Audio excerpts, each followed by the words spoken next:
Praise the lord. దేవునికి మహిమ కలుగును గాక.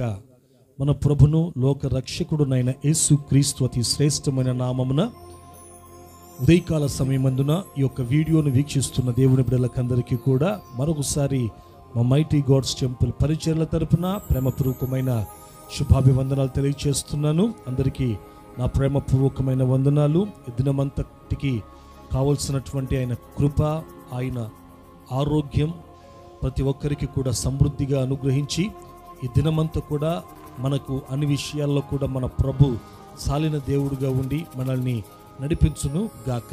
దేవుని బిడ్డలారా, ఈ యొక్క దినం కొద్ది సమయం పరిశుద్ధ గ్రంథం అనేటువంటి బైబిల్లో నుంచి కొన్ని మాటల్ని మనం ధ్యానించుకుందామా?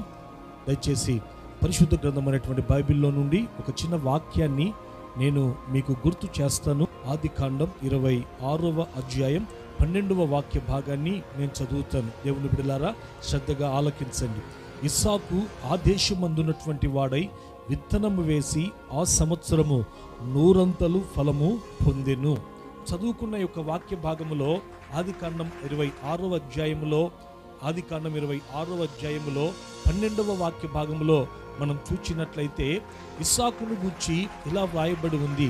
ఇస్సాకు ఆ దేశమందున్నటువంటి వాడై విత్తనం వేసి ఆ సంవత్సరము 100 ఫలము పొందెను అనేసి.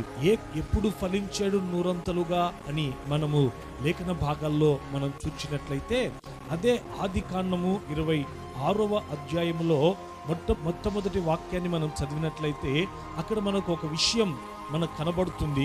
ఏంటి ఆ విషయము అని అంటే, నేను చదువుతాను, జాగ్రత్తగా మాటలు మీరు ఆలకించండి. అబ్రహాము దినములలో వచ్చిన మొదటి కరువు గాక మరొక కరువు ఆ దేశంలో వచ్చెను. అప్పుడు ఇస్సాకు గెరారులోనున్న ఫిలిష్తీయుల రాజైన అబీమెలెకునొద్దకు వెళ్ళెను. చూడండి, ఇస్సాకు 100 ఫలం దేవుని ద్వారా పొందినట్లుగా మనం చూస్తున్నాం. అతడు విత్తనం వేసి అతడు 100 ఫలాన్ని పొందినట్లుగా మనం లేఖనాల్లో మనము చూసాం మొదటిగా. అయితే చూడండి, అతడు ఫలించినటువంటి ఆ యొక్క ఎప్పుడు అతడు ఫలించాడు అని మనం చూచినట్లయితే ఈ 26వ అధ్యాయంలో మొట్టమొదటి వాక్యంలో మనం చూచినట్లయితే అక్కడ ఏమని వ్రాయబడి ఉందంటే, అబ్రహాము దినములో వచ్చిన మొదటి కరువు కాక మరి ఒక కరువు ఆ దేశములో వచ్చెను అనే మాటను మనం చూస్తున్నాం. అంటే ఇస్సాకు 100 ఫలం పొందాడు. అది చూడండి, ఇప్పుడు అని మనం చూచినట్లయితే ఆ సంవత్సరము 100 ఫలం పొందెను అని మనం చూస్తున్నాం లేఖనాల్లో. అది ఏ సంవత్సరము అని అంటే, ఈ వాక్యం ఏమని చెప్తుంది అని అంటే, దేవుని బిడ్డలారా, ఆ కరువు వచ్చినటువంటి సంవత్సరములో చూడండి, మామూలుగా కరువు వచ్చినప్పుడు ఫలించడం అనేది చాలా కష్టతరం. అయితే కరువు వచ్చినటువంటి ఆ సంవత్సరములోనే దేవుడు అతనికి 100 ఫలము ఇచ్చినట్లుగా మనం చూస్తున్నాం. అంటే చూడండి, మొట్టమొదటిగా మన దేవునికి ఏది ఆటంకం, మనల్ని ఫలింప చేయుటకు ఏది ఆటంకం కాదు అని అంటే, మనం ఉంటున్నటువంటి స్థలము అనేది ఆటంకం కాదు. రెండవదిగా దేవుని వాక్యం ఏమని చెప్తుందంటే, మన దేవుడు మనల్ని ఫలింప చేయుటకు, దేవుని బిడ్డలారా, దేవునికి ఏది ఆటంకం కాదు అని అంటే, కాలము అనేది ఆటంకం కాదట. ఇస్సాకు ఆ సంవత్సరము విత్తనం వేసి 100 ఫలం పొందాడట.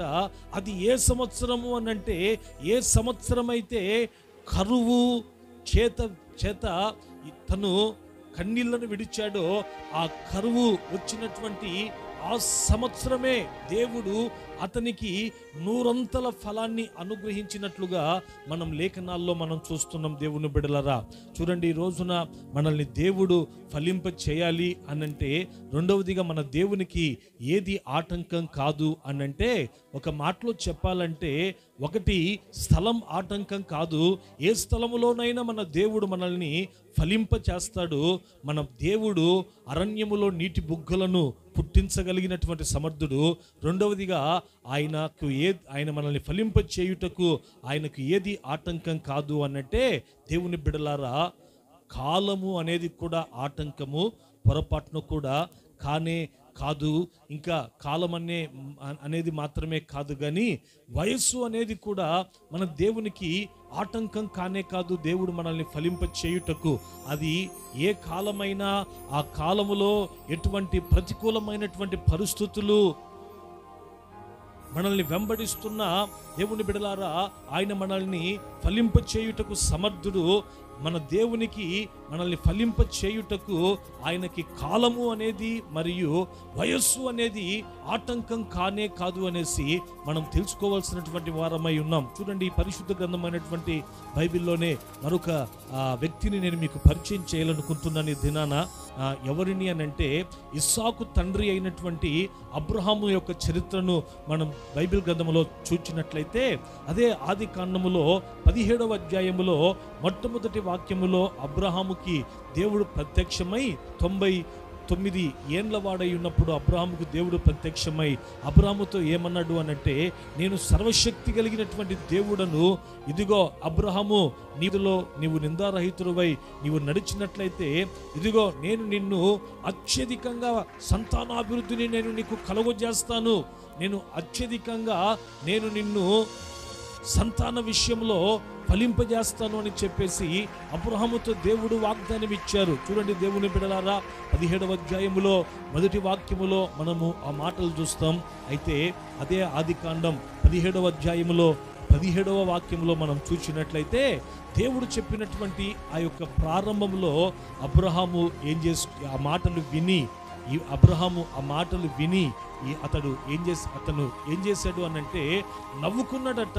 నవ్వుకోవడం మాత్రమే కాకుండా తన మనసులో ఏమనుకున్నాడు అనంటే, ఇదిగో నా వయసు వచ్చేసి 100 సంవత్సరాలు వచ్చేసింది, తర్వాత నా భార్య వయసు వచ్చేసి ఇప్పుడు 99 సంవత్సరాల వయసు వచ్చింది, ఈ ముసలితనములో మాకు సంతానం కలగడం ఏంటి, ఆయన మరి విడ్డూరంగా ఏంటి, యేసు ప్రభుల వారు నేను నీకు అత్యధికముగా సంతానాభివృద్ధిని కలుగజేసి నేను ఫలింపజేస్తానని వాగ్దానం చేస్తున్నాడు అని చెప్పి ప్రారంభంలో ఆ మాటలు విన్నప్పుడు అబ్రహాం కాస్త సందేహించినట్లుగా లేఖనాల్లో మనము 17వ అధ్యాయములో 17వ వాక్య భాగంలో ఆది కాండంలో మనం చూస్తాం. అయితే చూడండి దేవుని బిడలారా, ఆ తర్వాత మనము రోమియోలకు రాసినటువంటి పత్రికలో మనము 4వ అధ్యాయములో 17వ వాక్య భాగములో ఏమని వ్రాయబడి ఉండడం గమనిస్తామంటే, దైవజీవుడైనటువంటి పౌలు గారు అబ్రహామును గురించి రోమా సంఘముతో ప్రస్తావిస్తూ ఏమంటాడు అనంటే,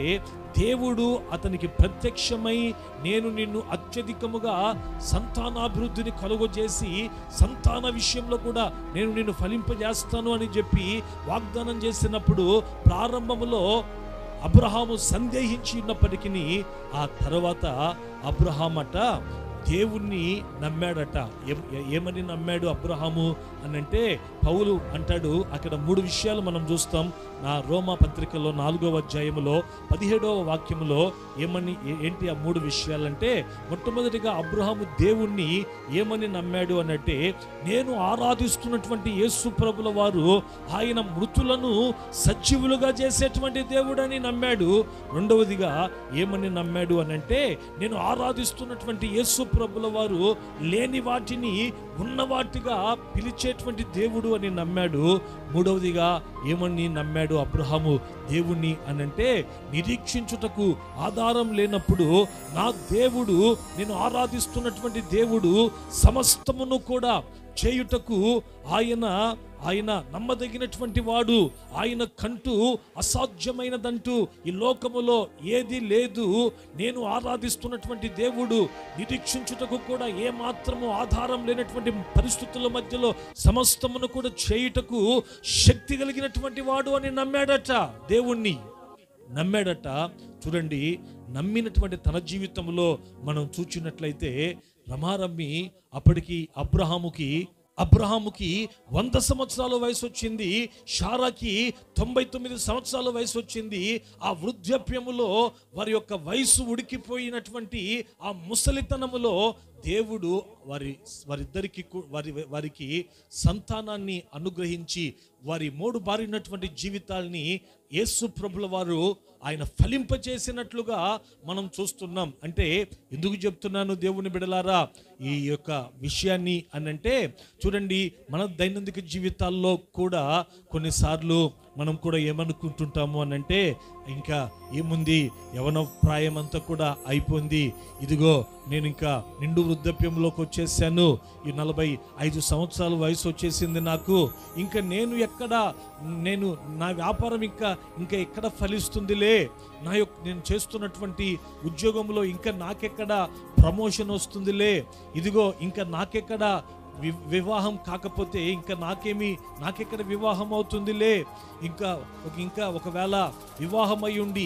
సంతానము అనేది లేకుండా ఉండినట్లయితే ఇంకా నాకెక్కడ సంతానం అనేది కలుగుతుందిలే అని చెప్పేసి, చూడండి దేవుని బిడలారా, చాలామంది వారి వయస్సును బట్టి వారి యొక్క కాలాన్ని బట్టి చూడండి ఈ విధముగా ఇంకా మేము ఫలించలేము, మా బ్రతుకు ఇంకా ఇంతే అని చెప్పేసి నిరాశ నిస్పృహల మధ్యలో ఈ రోజున కన్నీళ్ళనే అన్నపానాలుగా భుజిస్తున్నటువంటి ప్రజలు ఈ లోకములో లేకపోలేరు. దేవుని బిడలారా, ఈ రోజున ఈ వర్తమానం వింటున్నటువంటి మీ దైనందిక జీవితాల్లో కూడా ఇలాంటి ఆలోచన మీరు కలిగి ఉంటున్నారా? నా వయసు ఇప్పటికే చాలా ఎక్కువైపోయింది, ఇంకా నాకేం ఉద్యోగం వస్తుందిలే, ఇంకా నా వయసు ఇప్పుడే నాకు చాలా ఎక్కువైపోయింది, ఇంకా నాకు ఎక్కడ సంతానం కలుగుతుందిలే అని చెప్పేసి ఇంకా నా బ్రతుకు ఇంకా ఇలాగనే నేను ఈడ్చుకుంటూ వెళ్ళాలి అని చెప్పేసి ఇంకా ఈ శాపములో నుంచి నాకు ఇంకా విడుదలే లేదు, నేను ఇంకా ఫలించలేను అని చెప్పేసి ఇలాంటి పరిస్థితుల మధ్యలో ఒకవేళ ఈ నా దేవుని మాటలు వింటున్నావేమో, ఈ రోజున నా సహోదరుడా, నా సహోదరి, నీతోనే నా ప్రభు మాట్లాడుతున్నాడు. ఈ రోజున నేను ప్రకటిస్తున్నటువంటి నజరేయుడైన యేసు ప్రభుల వారు ఎవరు అనంటే, ఆయన నిన్ను ఫలింప చేయుటకు ఆయనకి ఒకటి స్థలము ఆటంకము కాదు, రెండవదిగా వాక్యం ఏమని చెప్తుందంటే వయస్సు కాలము అనేది కూడా ఆటంకం కాదు. చూడండి బైబిల్ గ్రంథంలో కొన్ని మాటలు చెప్పి ఈరోజు నా మాటల్ని నేను ముగిస్తాను. ఏంటంటే చూడండి, కీర్తనాకారుడైనటువంటి దావీదు 92వ కీర్తనలో 14వ వాక్య భాగంలో ఒక చక్కటి మాట అంటాడు. ఏంటి ఆ మాట అనంటే, వారు ముసలితనమందు ఇంకా చిగురు పెట్టుదురు, సారము కలిగి పచ్చగా ఉంటారట. వారు ముసలితనమందు ఇంకా చిగురు పెట్టుదురు, సారము కలిగి పచ్చగా ఉంటారట. చూడండి, వారు ముసలితనమందు ఇంకా చిగురు పెట్టుదురు. ముసలితనమందు కూడా నా దేవుడు చిగురు పెట్టి చుటకు సమర్థుడు. చూడండి, సారము కోల్పోయినటువంటి పరిస్థితుల మధ్యలో కూడా ఆయన మిమ్ములను పచ్చగా నుంచుటకు నా దేవుడు శక్తి కలిగినటువంటి దేవుడు అనేసి దావీదు భక్తుడు అంటున్నట్లుగా ఈ రోజున ఈ యొక్క కీర్తనలో మనం చూస్తున్నాం. దేవుని బిడ్డలారా, చూడండి, ఒకటి నిన్ను ఫలింప చేయుటకు ఆయనకి స్థలం ఆటంకం కాదు. రెండవదిగా నువ్వు తెలుసుకోవాల్సినటువంటి విషయం ఏంటంటే, నిన్నైనా నన్నైనా ఫలింప చేయుటకు మన దేవునికి వయస్సు అనేది, ఇంకా చెప్పాలంటే కాలము అనేది కూడా ఆటంకం కాదు. చూడండి, ఆ తర్వాత మూడవదిగా మరొక విషయాన్ని చెప్పి నేను ముగిస్తానండి. ఏంటి అనంటే, మన దేవుడు మనల్ని ఫలింపు చేయుటకు మూడవదిగా ఆయనకి ఏది ఆటంకం కాదు అనంటే, అదే ఆదికాండం 26వ అధ్యాయం 14వ వాక్య భాగంలో మనం చూచినట్లయితే, దేవుని బిడలారా 14వ వాక్య భాగంలో మనం చూచినట్లయితే ఇస్సాకును గుచ్చే నేను చెప్తాను. ఏంటంటే, ఇస్సాకు ఆదేశమందున్నటువంటి వాడై ఆ సంవత్సరం విత్తనం వేసి 100 ఫలం పొందాడు కదా. సంవత్సరము తర్వాత ఆదేశమందున్నటువంటి వాడై అనే మాట అక్కడ మనకు కనబడుతుంది. ఆదేశము అంటే చూడండి, ఆ దేశంలో ఎవరుంటున్నారు అనంటే, చూడండి, ఆ దేశంలో ఎవరుంటున్నారు అనంటే సామాన్యమైనటువంటి ప్రజలు ఉండట్లేదండి. క్రూరమైనటువంటి స్వభావం కలిగినటువంటి వారు ఆ దేశంలో ఉంటున్నారు. ఎందుకు అలా చెప్తున్నారు పాస్టర్ గారు అనేసి మీరు అంటారేమో. చూడండి, కొన్ని రెఫరెన్స్లు నేను మీకు ఇస్తాను. ఆ 26వ అధ్యాయంలో మీరు ఒక్కొక్కటిగా నోట్ చేసుకోండి. ఏంటంటే, అదే ఆదికాండం 26వ అధ్యాయములో 14వ వాక్య భాగములో మనం చూచినట్లయితే, ఇస్సాకును దేవుడు 100 అంతలుగా చేశాడట. ఇస్సాకును నూరంతలుగా ఫలింప చేయడం మాత్రమే కాకుండా అతనికి దేవుడు తోడై ఉండి అతన్ని క్రమక్రమముగా అతనిని దేవుడు గొప్ప వ్యక్తిగా తీర్చిదిద్దాడట. క్రమక్రమముగా దేవుడు అతనిని ఆశీర్వదించి గొప్ప వ్యక్తిగా, గొప్పవాడిగా దేవుడు చేస్తేనట చూడండి, ఆ ప్రాంతములో ఉన్నటువంటి ప్రజలు అతని యొక్క ఫలభరితమైనటువంటి జీవితాన్ని చూచి సంతోషపడినట్లు బైబిల్లో లేదండి. సంతోషపడినట్లు బైబిల్లో లేదు. అక్కడ ఆ యొక్క 15వ వాక్య భాగంలో ఏమని రాయబడి ఉందంటే చూడండి, అతని 14వ వాక్య భాగంలో ఏమని వ్రాయబడి ఉందంటే, అతనికి గొర్రెల ఆస్తియు గొడ్ల ఆస్తియు దాసులు గొప్ప సమూహమును కలిగినందున ఫిలిస్తీయులు అతని యందు అసూయపడిరి అని మనం చూస్తున్నాం. ఎందుకు? ఆ ప్రాంతంలో, ఆ దేశంలో ఉన్నటువంటి ప్రజలు సామాన్యులు కాదు, వారు క్రూరమైనటువంటి స్వభావం కలిగినటువంటి వారు అని నేను అంటున్నాను అనంటే కారణం ఏమిటి అనంటే చూడండి, వారిలో ఏం కనబడుతుంది అనంటే ఇస్సాకు ఫలిస్తూ ఉంటే అతని యొక్క ఫలభరితమైనటువంటి జీవితాన్ని చూచి ఓర్చలేక అతను ఎందు అసూయ పడుతున్నారట. అసూయ పడ్డం మాత్రమే కాదు కానీ చూడండి, అతని తండ్రి అయిన అబ్రహాము త్రవ్వించినటువంటి బావులను వారు ఏం చేశారు అనంటే పూడ్చివేసినట్లుగా మనం చూస్తున్నాం. ఎందుకు పూడ్చి చేశారు అనంటే కారణం ఏమిటి అనంటే అసూయ ద్వారా వారు పూడ్చివేసినట్లుగా మనం చూస్తున్నాం. దేవుని బిడ్డలారా చూడండి, ఇంకొక మాట కూడా నేను మీకు చెప్తాను. ఏంటి ఆ మాట అనంటే అదే ఆదికాండం 26వ అధ్యాయములో 15వ వాక్య భాగములో మనం చూచినట్లయితే దేవుని బిడ్డలారా చూడండి, ఇస్సాకు ఆ గెరారు లోయలోకి వచ్చి అక్కడ గుడారం వేసుకొని చూడండి, అక్కడ ఫిలిస్తీయులు వారు తండ్రి త్రవ్వించినటువంటి బావుల్ని పూడ్చివేసినప్పుడు వాటినే ఇస్సాకు త్రవ్వించాడట. అప్పుడు దేవుడు ఇస్సాకుకి ఎలాంటి ఊటల్ని ఇచ్చాడు అనంటే జలలు కలిగినటువంటి ఊటల్ని ఇచ్చాడట.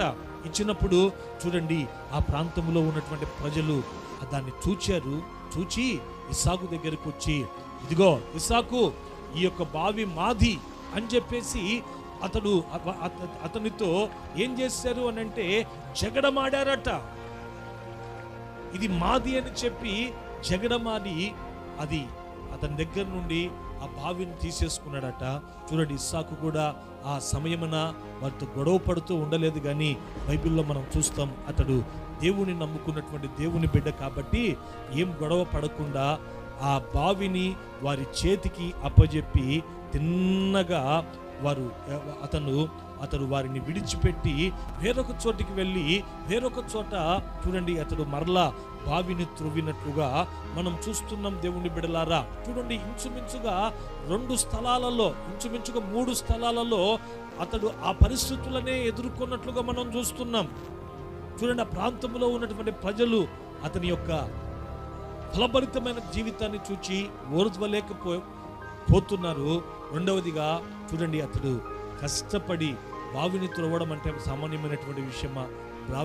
తన తండ్రి పూడ్చివేసినటువంటి ఆ యొక్క బావిని త్రవ్వితే చూడండి, అది మాది అని చెప్పి దాన్ని కూడా వశపరుచుకున్నారు అని అంటే వారు ఎంతటి క్రూరమైనటువంటి మనుషులు అయితే ఆ పనులు చేస్తారండి. దేవుని బిడ్డలారా చూడండి, అయితే చూడండి, అలాంటి క్రూరమైనటువంటి ప్రజల మధ్యలోని నా దేవుడు ఇస్సాకుని ఏం చేశాడంటే విడిచిపెట్టలేదు. కానీ నా వల్ల కాదు అని చెప్పేసి అలాంటి ప్రజల మధ్యలోనే ఇస్సాకు నా దేవుడు నూరంతలుగా ఫలింపజేసినట్లుగా మనం చూస్తున్నాం. చూడండి, ఒక చోటుకి వస్తే అక్కడ ఇంకా జగడమాడేవారు ఎవరు రాలేదట. ఆ ప్రాంతానికి అతడు ఏమని పేరు పెడతాడు అనంటే దేవుని బిడ్డలారా రెహోబోతు అని పేరు పెట్టి, నా దేవుడు ఇక్కడ నన్ను ఫలింప చేస్తాడు, అభివృద్ధి చేస్తాడు అని చెప్పి అక్కడ స్థలానికి రెహోబోతు అనేటువంటి పేరు పెట్టినట్లుగా మనం చూస్తున్నాం. చూడండి దేవుని బిడ్డలారా, ఈ రోజున ఈ వర్తమానం వింటున్నటువంటి మీ దైనందిక జీవితాల్లో కూడా ఇదిగో మీరు చేస్తున్నటువంటి ఉద్యోగములో ఒకవేళ మీ పైన ఉన్నటువంటి ఆఫీసర్స్ క్రూరమైనటువంటి స్వభావం కలిగినటువంటి వారా, ఈ రోజున చూడండి, మేము ఇలాంటి ఇలాంటి వ్యక్తుల మధ్యలో నేను ఉంటున్నాను, నాకు ఇంకెక్కడ ప్రమోషన్ వస్తుందిలే, ఇంకా నా జీవితంలో ఇంకా నేనేమి ఎదుగుతానులే, నా ఇంటి చుట్టూ ఉన్నటువంటి వారందరూ కూడా క్రూరమైనటువంటి స్వభావం కలిగినటువంటి వారు, నా రక్త సంబంధికులే, నా తోబుట్టువులే క్రూరమైనటువంటి స్వభావం కలిగినటువంటి వారు, వీరి మధ్యలో నేను ఎక్కడ ఫలిస్తానులే అని చెప్పేసి మీరు ఒకవేళ ఇలాంటి ఆలోచనలు కలిగి ఉంటున్నారేమో, నిరాశపడుతున్నారేమో, మేము ఫలించలేము, ఇంకా మా బ్రతుకింతే అని. అయితే నీ చుట్టూ ఎలాంటి క్రూరమైనటువంటి స్వభావం కలిగినటువంటి వారు ఉన్న వారి మధ్యలోనే నా దేవుడు నిన్ను ఫలింప చేయుటకు సమర్థుడు, శక్తి కలిగినటువంటి దేవుడై ఉన్నాడు. చూడండి, యోసేపుని గురించి నిన్న రోజున మనం విన్నాం కదా. యోసేపు ఫలించడు కొమ్మ, ఊట యొద్ద ఫలించడు కొమ్మ అని అతని యొక్క రెమ్మలు గోడలు దాటి వ్యాపిస్తున్నాయని. చూడండి, యోసేపు ఫలించినట్లుగా లేఖనాలు చెప్తున్నాయి కదా. యోసేపు ఎవరి మధ్యలో ఫలించాడు అని మనం చూచినట్లయితే దేవుని బిడ్డలారా, చూడండి, యోసేపు సహోదరులు ఎలాంటి వారు అనంటే, వారు ఏమన్నా ఆత్మీయులాండి, వారు ఎలాంటి వారు అనంటే, ఒకని గూర్చి బైబిల్ చెప్తుంది తోడేలు స్వభావం కలిగిన వాడు, మరొకని గూర్చి బైబిల్ చెప్తుంది కంచెర గాడిద అని, మరొకని గూర్చి బైబిల్ చెప్తుంది మిడు నాగు అనేసి. చూడండి, ఇటువంటి స్వభావము కలిగినటువంటి వారి మధ్యలో యోసేపు ఉన్నాడు. వారి మధ్యలో యోసేపును దేవుడు అలాంటి వారి మధ్యలో యోసేపును దేవుడు ఫలింప చేసడం లేదా? అలాంటి వారి మధ్యలో, క్రూరమైనటువంటి మధ్యలో యోసేపు ఫలించడి కొమ్మగా దేవుడు నిలబెట్టడం లేదండి. యోసేపు నిలబెట్టినటువంటి దేవుడు ఈ రోజున నిన్ను నన్ను నిలబెట్టడా? ఫలింప చేయడా? నిన్ను నన్ను ఫలింప చేయడా? నిశ్చయముగా ఆయన ఫలింప చేస్తాడు. ఆయన నీతో నాతో ఆయన ఇస్తున్నటువంటి వాగ్దానం ఏంటంటే, నిన్ను నేను అత్యధికంగా ఫలింప చేస్తాను.